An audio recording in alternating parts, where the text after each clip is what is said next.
Hi guys, welcome to this video. Today I'm going to be reviewing Speech Assistant AAC.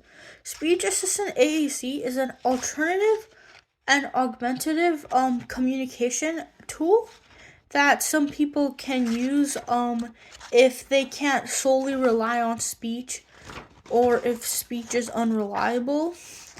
A lot of people with um apraxia, aphasia, ALS, and autism, or situational mutism that comes with autism, or being nonverbal that comes with autism, use this application. I personally have severe situational mutism, where periods of time I cannot speak from anywhere to an hour to a couple hours to a couple of days. So I do like to speak with my voice, but this does come in handy when I cannot.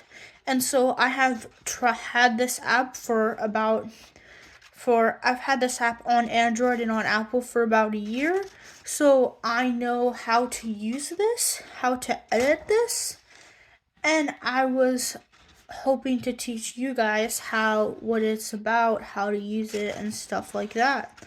So this cost $20.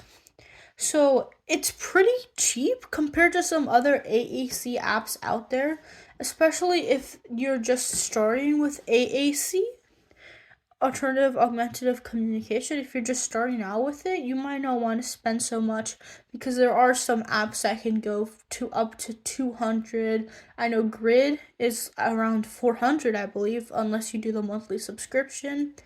So these can get quite costly, and especially if you're somebody who's just beginning to lose their speech, or if you have situational mutism, which is where you can speak sometimes or most of the time, but often you cannot.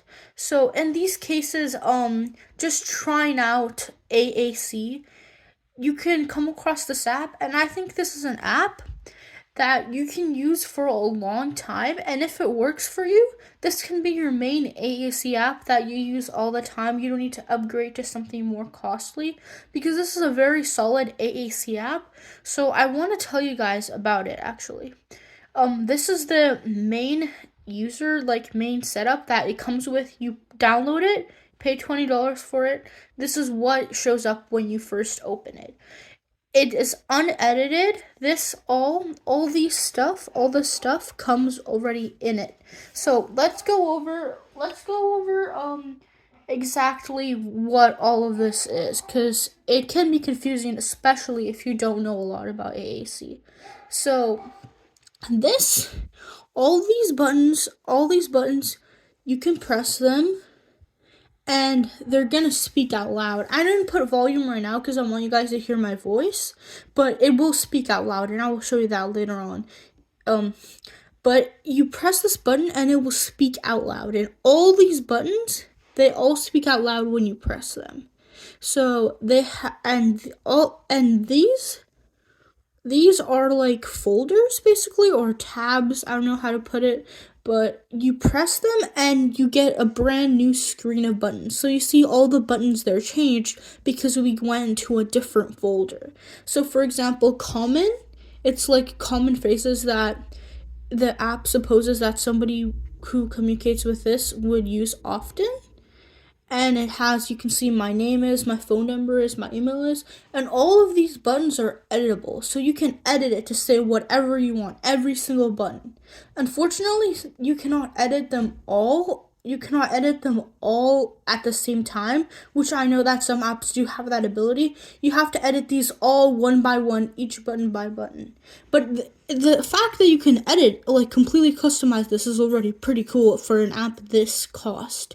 So if you have some, let's go over them. You have common, you have all these like good afternoon, good morning, see you soon, have to go, I know, I don't know, I like it, I don't like it.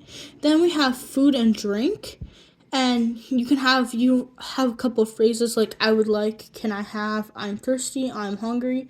And then you have all these food options, and you can change these. You can make them different depending on how you want them to be.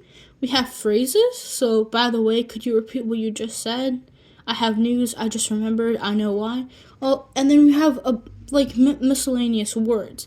And I think these are like the thing that these are is that these are like common words that somebody might use in a sentence often, so they put all of these here. And by the way, you can in the settings change it so all of this is organized in alphabetical order. So the folders are organized in alphabetical order and all the phrases are organized in alphabetical order. So if that is something you prefer, you definitely have that option. And it has activities, so my hobbies are I'm going to town, I'm going to read, watch television, then medical, because a lot of people who use these apps also have other different medical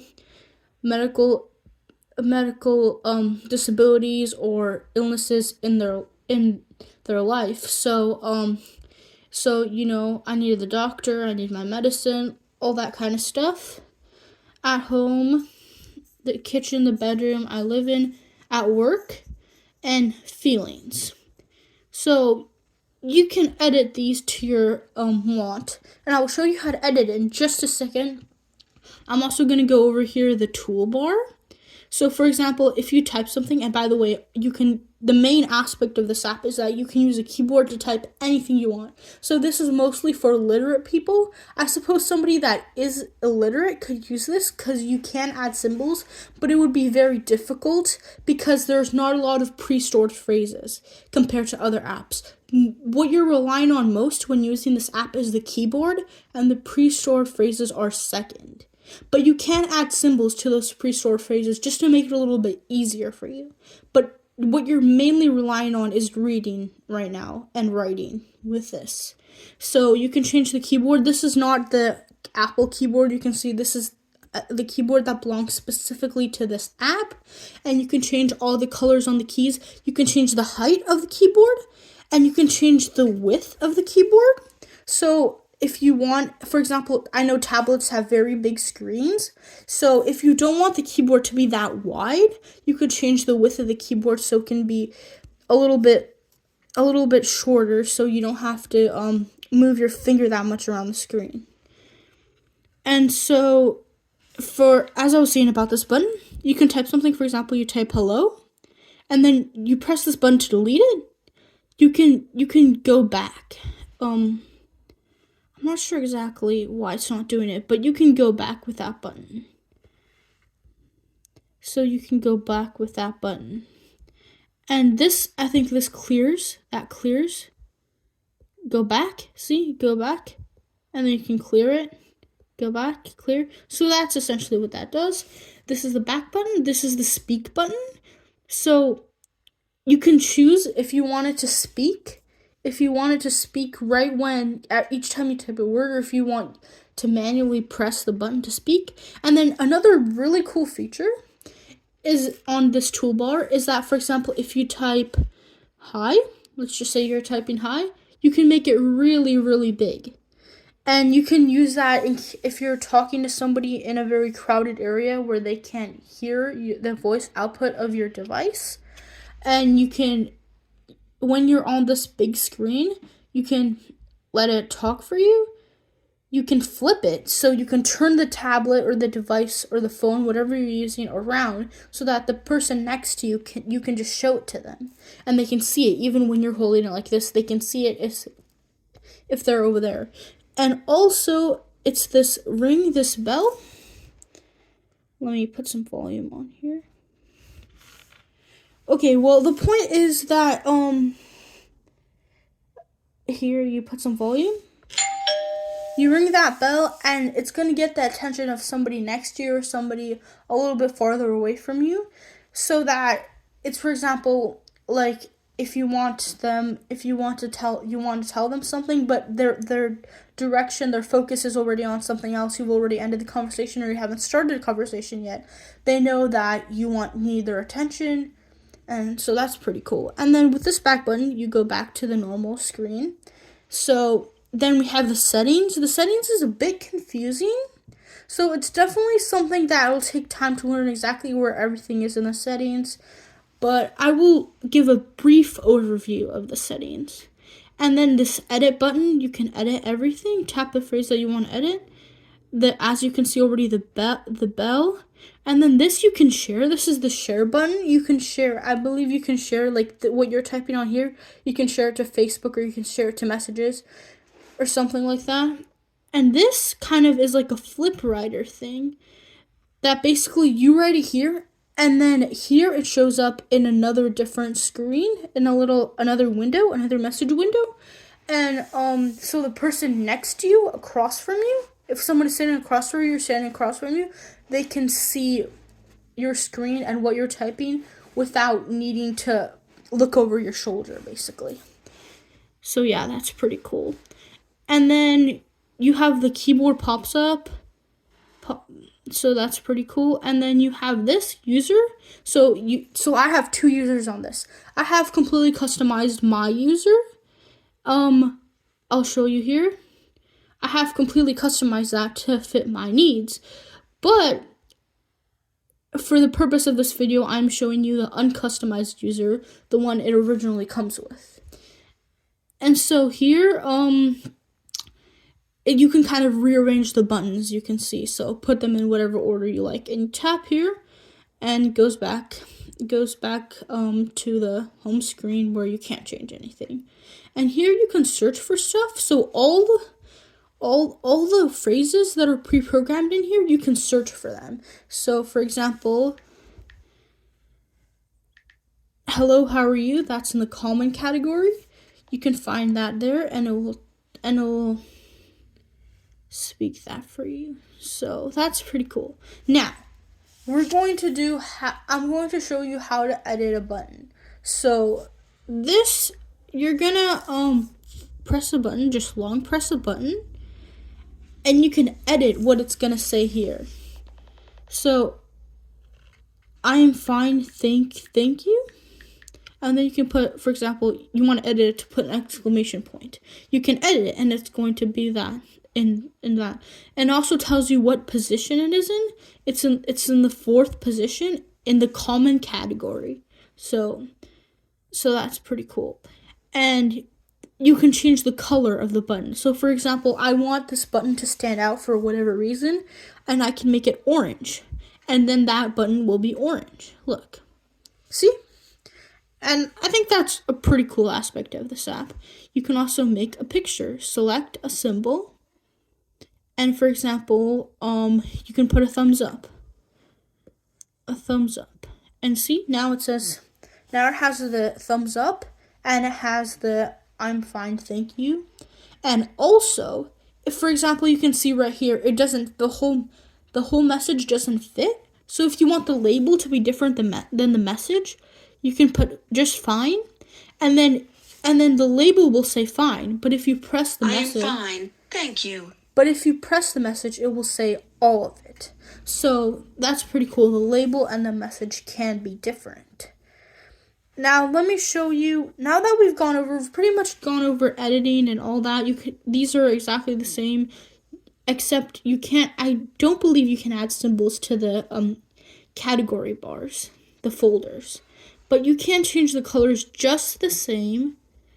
See there, you can change the colors just the same. And that's pretty much it on the editing. Now, if you want to edit a little further, get even more complex, you can do that. So here in the settings, we'll go over briefly the main features that you can use, because of course this has a ton of stuff. But undo clear with this option enabled, clearing the text box can be undone. So I have that on. That's the feature that I showed you earlier, that you press the X, and then if you want, you can undo that. So it will bring the message back for you if you accidentally deleted the message, or if you just want it back for whatever reason. Autocomplete, all this stuff prevents screen auto lock. So that's what it does. Like for example, you know how if you're using your phone or if you're using your tablet and you stop using it for a while and then the screen turns off, it prevents that from happening. So keyboard shortcuts, keyboard function keys, all that. You can also set a password to the settings if you don't want them, if you edit the tablet or the phone or the device, but the main user is the one using it. You don't want them to edit it. You can set a password so they can't access the settings. And layout and colors. So the phrase button width. So for example, if you have a bigger device like a tablet and you can use more buttons, you want to see more buttons on the screen, you can make that 2 buttons per row. And the phrase button height can be really small. And so now you look back here and see they're really thin, but 2 buttons per row, they're really wide. So you can play around with that and change that however you want that to be. If you want them to be really small and not wide at all, but really long this way, you can do that too. So yeah.